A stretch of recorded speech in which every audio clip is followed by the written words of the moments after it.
Well, greetings all. This is Ross Thatcher here, presenting his slightly more serious side. This is something I don't normally do, is start talking to my camera while I'm actually still sober. I'm normally a little bit too reserved for that sort of thing, and so this is going to be slightly different from my normal approach. I'm just going to jump at it pretty quickly though, because I've got stuff to do. It's already after 8 p.m. and I'll be up again at 3 in the morning, so I can go off to work as normal. And so I'll have to sort of break my usual routine of making stupid drunken rants and just try and make one sober. I better have a drink just to try and help, So let's just thank our sponsor first of all. Thanks, sponsor.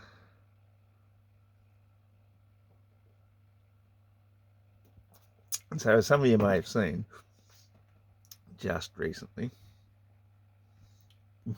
I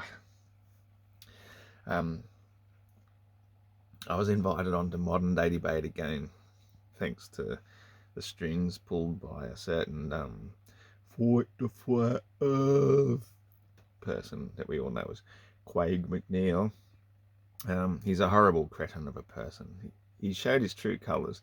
All he's really had to do is stir shit, put people down, ruin people, destroy people. Like most of these Globetards, making a living out of destroying the Flat Earth Awakening movement, moment, call it what you will. So anyway, after the pathetic shit show that so-called debate was, which was just a huge waste of my time, couldn't even get out a single sentence without the horrible cretin just talking over me, because he's a technological geek. He's got all the things where I can be in the middle of a sentence or barely gotten out a few words, and his microphone's so loud, just drowns me out, and it's like, what the fuck, who does that to people? Is that really your motivation in life, just to talk over everybody else and be superior in a way that you can never be to somebody who's actually got some brains in their head and who actually doesn't use them to abuse people? Some people set themselves up for abuse, obviously, Quag, but some of us actually are genuine inquirers of the truth. So anyway, he had this after show and was hosted by a bloke called Brainy Beaver.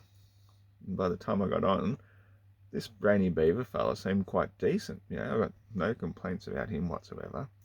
PhD Tony, who's, unfortunately, we're going to have to think of him now as PhD Phony, because honestly, he just cracked the biggest rant, screaming and yelling at me. Is like, far out, really? Seriously? I get invited to an after show, obviously, because they just like to make fun of people. So I made a comment in the comment section afterwards, after I just got the hell out of there, and said, so is he now going to change his name to something? It's irrelevant, but of course, Fight the Flat Earth, who loves getting content and views and all the rest, he saw another opportunity, as a lot of these globeheads do. When I make a comment, they like to pin it to the top, because they know that every time somebody makes a comment and I go back in to respond to the comment, it just adds up to another view on the channels, and the more views they get, the blah blah blah. You know how the YouTube shit show works. Anyway, so I don't even have a mouse for this one, and it's on an old laptop, so I'm just going to have to, as I can see here, it's called on Fight the Flat Earth channel, Brainy Beaver channel takeover and Flat Earth Aussie Jesus debate after show, and it goes for like 4 hours 8 minutes 26 seconds. I haven't even watched it. I participated in it for a short while, and it's a shit show. All I could talk about is this one time I made a video of the TV in my lounge room showing tennis, which was clearly a repeat of a particular tennis game that was rendered in such poor quality that I was calling it CGI. Obviously it was CGI version of a real event, but it was such poor quality I just called it CGI. Now now the only catchphrase they've got for me, well, there's two, but the big one that they're using is, I think tennis is CGI because of this one random, meaningless, particular event. So, yeah, this is how desperate they are to try and discredit people. The other one, of course, is the one that Craig keeps repeating, yet I can't find any evidence whatsoever, anywhere ever, where apparently said that giants mined the Grand Canyon to create the moon and fill it full of helium to mock us for worshipping God. Apparently. This is what Craig keeps repeating, for whatever reason best known to him. Probably because he heard a few little tidbits I'd suggested over the years of going in various debates where basically that's what they can analyse out of that. So anyway, the pinned comment, which was pinned by Fight the Flat Earth, is so like, is PhD Tony now going to change his name to PH Triggered Tony or what? Which, you know, is a pretty silly, lame comment, but he was triggered, fully triggered. He was trying to ask me questions, but he was fucking triggered. So watch it if you will, you know, if you're game. Anyway, it's got 55 replies at the time of making this, so scroll through them if you will. I ignored a lot of very trolly sort of ones, but there's one person on there who I actually consider halfway decent for one of these globe trolls, and in fact I probably wouldn't even call him a globe troll. He's not so bad at all. I'll scroll down. His name is Ira Gwyn, E-I-R-A Gwyn. It might even be a female for all I know. I don't know. Ira. It's not a common name here in Australia. Maybe in Ireland it's quite common, but you know, you got to be careful talking about the Aryans. They might start thinking you're anti-Semitic or something like that, because you know, I'm kind of anti-cement in a way. I think natural rock is far better than cement.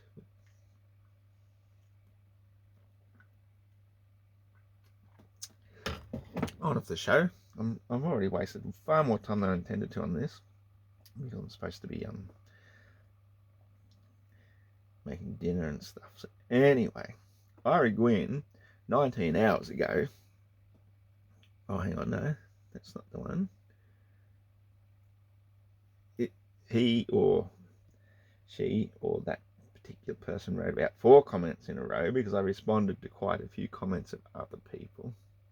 This one here, Ira Gwyn quotes me saying, I didn't say that. I said, Earth is flat and stationary, end quote. So he throws out, I'm just going to say he, you know, mankind still means humankind. It could be she. I say, you know, it's better than saying it, isn't it?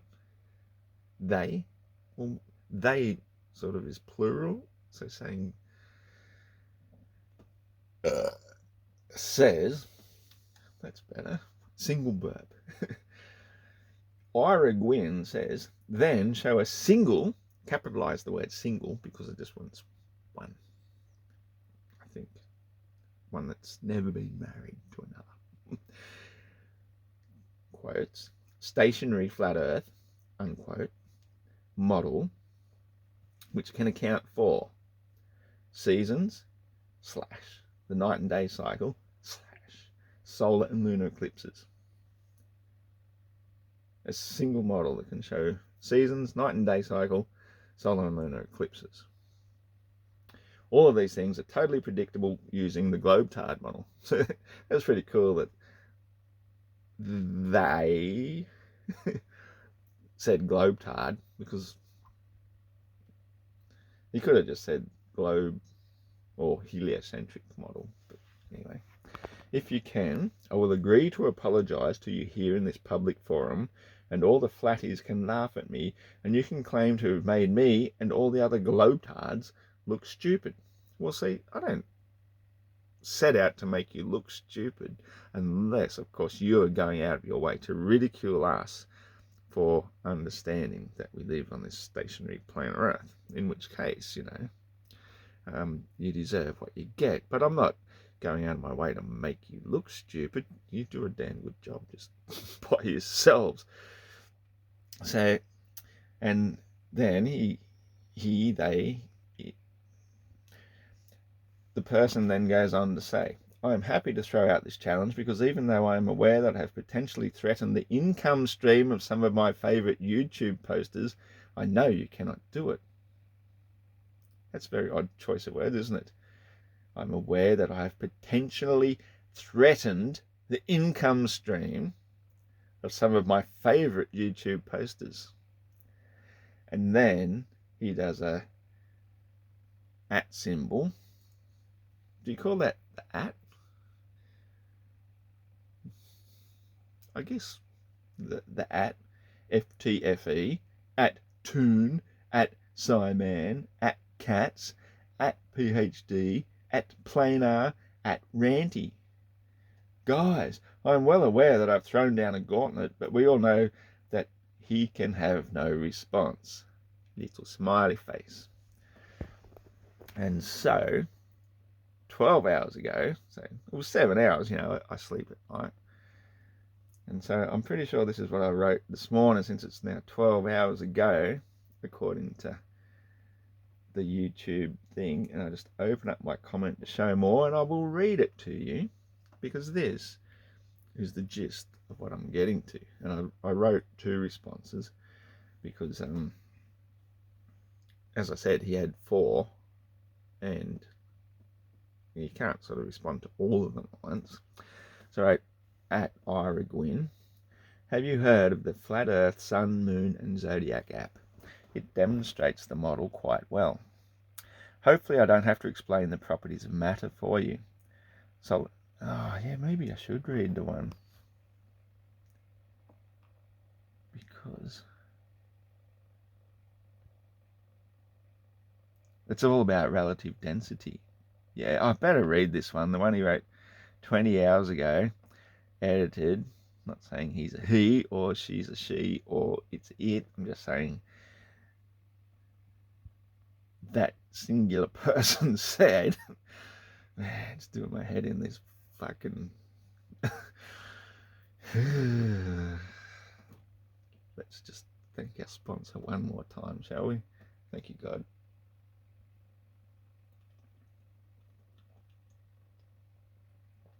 Amen.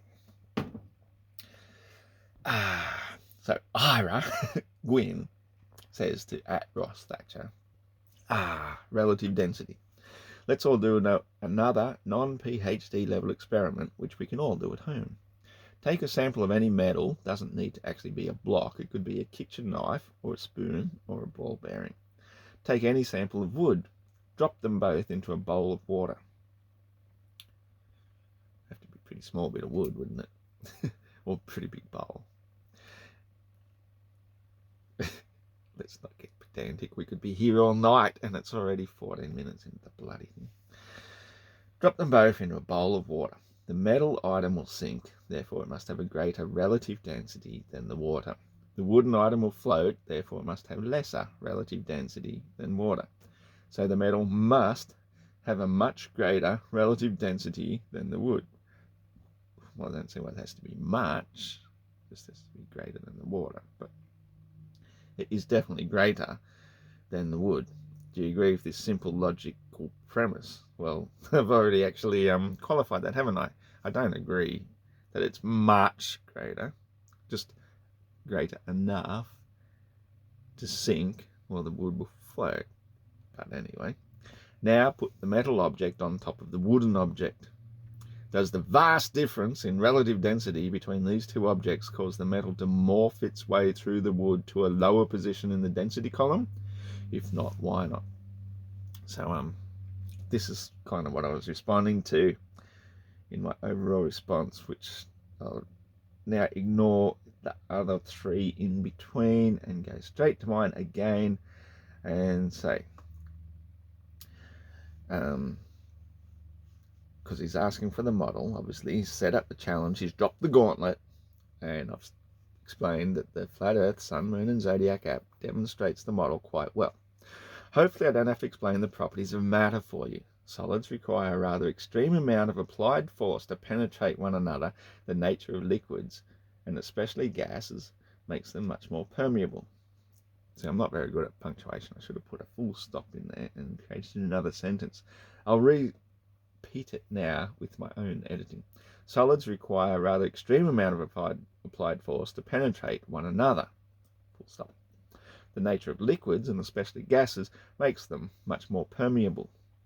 The relative part of relative density generally refers to the density of an object, solid, relative to a medium, gas or liquid. I'm sure it could be expressed as a formula, but I prefer to speak in English, not code or tech speak.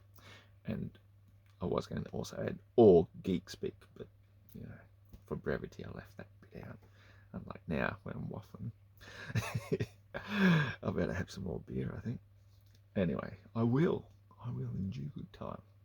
The problem with presenting an accurate working model is that we cannot accurately assume anything about the things we think we know, especially when it comes to the sun and moon, even the nature of light itself. The role of the firmament, the potential aether above, the part the noble gases play in emitting light or transforming it from one vibrational frequency, electrical, into another, visible light. There's so many pieces to put together before the puzzle begins to make sense. If I focus on just one aspect, it won't make much sense without also understanding the others. Just as the various parts of anatomy are virtually useless by themselves, fitted into an entire living, which I need to edit this and put being, but you can assume that I meant to say being. I didn't. I left it out. So when I read it, I look at it and I go, what the heck? Sometimes I just write so fast I leave out entire words. So let's say I put entire living being in there. I'll read the sentence again just in case you missed it. Just as the various parts of anatomy are virtually useless by themselves, fitted into an entire living being with each part working harmoniously with one another, it makes sense. Think of an eyeball without an eye socket and the connecting nerves to the functioning brain that interprets it to give vision. One can hypothesize that without photoreceptive abilities, light itself might not even exist, much like the concept that without nerves, pain might not even exist. Or if no one hears a tree falling in the forest, does it make a sound? And because I was running out of time, I just sent that, and then I read back up and thought, I missed your part about the predictive nature of the stationary planar Earth, because that's the challenge. You have to be able to predict stuff as well. So the second comment I made also 12 hours ago, at Iragwin, I missed your part about the predictive nature of the stationary planar Earth. It's 100% more accurate than the heliocentric model because everything moves in fixed cycles and patterns. Very predictive after so many centuries of observations. The Antikythera device is thousands of years old, extremely accurate to the point of telling us the shade of red the lunar eclipse will appear. A geostationary model is predictable, with constant constellations, no parallax change between the stars allegedly many of light years apart. The 12 houses of the zodiac, the 12 months of the year, the 12 hours on the clock, the 12 faithful apostles loyal to the Son of God, it's all part of the perpetual model. It was the church who finally found a way to scientifically place the sun in the center, place of worship, where the heliocentric lie began. It's literally a patriarchal lie, anything to worship the Heavenly Father while dismissing the earthly mother into a tiny insignificant speck. And so the reason that motivated me to make this rant tonight was after reading that, is it suddenly occurred to me, is Flat Earth is almost like a rebirth in reverse. And what does the word reverse mean? It means, well, it's two words. Re means like to redo, to repeat, to do again, and verse is part of a song. It's like, or a hymn. It's not a herm or hermit. Holy shit. It's to sing a song that has a verse. To reverse it means to change your tune. So when you change your tune, you think of things differently. And so when Mother Earth is reduced to a tiny insignificant speck, that conjured up a vision in my brain of an egg, the tiny egg. So the matriarchal egg, the patriarchal sperm, the sun rays, the penetrating spears, the all permeating patriarchal philosophy, which is behind the heliocentric model that denigrates the Mother Earth into this tiny insignificant speck. So when you awaken to that fact, it's like you've penetrated the surface of that shell, that you have spontaneously created a new life inside your head, where you've destroyed the lie and the Mother Earth from one tiny little cell doubles and doubles and doubles and doubles. And so the flat Earth concept of truth, of what you are really living on, which has been doubling and doubling and doubling since the beginning of time, destroys this patriarchal sense of denigration of the mother, to denigrate her to this tiny insignificant speck. You know, we think of her as this magnificent blue ball, for those who believe in that thing, which I did for so many years, most of my life. But in the overall scheme of things, she was still nothing. We are nothing. We're less than nothing, because we're just barely even a molecule. Not even the size of a bacteria on a bowling ball. You know, we are nothing. We're so tiny and little, and yet on the flat Earth, we're intelligent human beings. And what is a human? Who are you? The ancient name of God, Hu, Hui. Hu means colour. Colour comes from light. We are children of light. We are star children in the womb of Mother Earth. Humankind means be kind to one another and recognise the godliness of us all. Each and every one of us is a child of God, the Father, Son, shining his life-giving properties down to the egg of the Mother Earth. And we are the children in this realm. All that we have comes from her.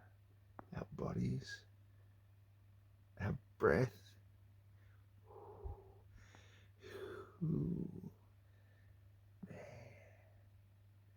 our sight. We are the living embodiment of the children of God. So anybody who denies this by saying that we're on a tiny insignificant speck, floating, not just floating, hurling, whizzing, shooting through space, a tiny insignificant speck. You are denigrating yourself inside your head. You've created this huge, massive lie which denies who you are. Gee, you are you. The word guru is literally that, spelled out. Gee, you are you. We are more than just insignificant, random specks on what is really a massive, but even less significant tiny speck in space. We're children of the Mother Earth. Treat her like your mother. Respect her. Don't pollute her. Don't shit all over her. Return it to the soil where it belongs. Let the worms and microbes break it down to grow more food. This is what we eat to survive. Why are we flushing it into the streams, into her lifeblood? Why are we sucking the oil out and burning it and polluting her lungs? The things that we have been convinced to do in order to make a living, when all we have to do is save the seeds from our food and recycle our wastes into the soil to make the living Mother Earth provide all that we need. It's so simple. And yet, we've fallen for the greatest lie of all time, the heliocentric lie that places Helios in the center of our existence and not our Mother Earth. Flat Earth is how we awaken to the truth, and only the truth can set you free. Thanks for listening.